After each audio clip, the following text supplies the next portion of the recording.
Welcome to the Slop Farm. Enjoy the video. You start by preparing the watch.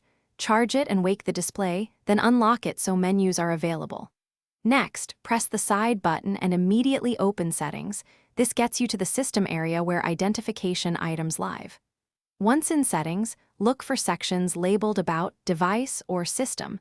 Those are the most likely places to find device information.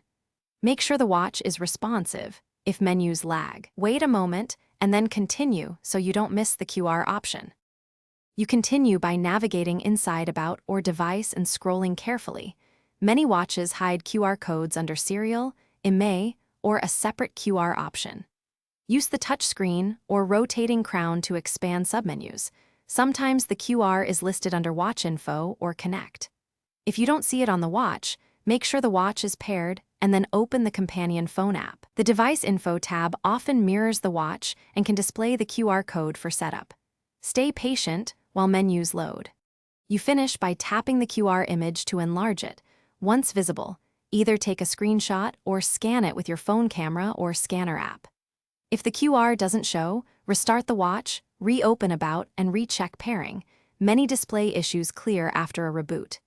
If restarting fails, confirm firmware is up to date in the companion app. As a last resort, use factory reset only if instructed.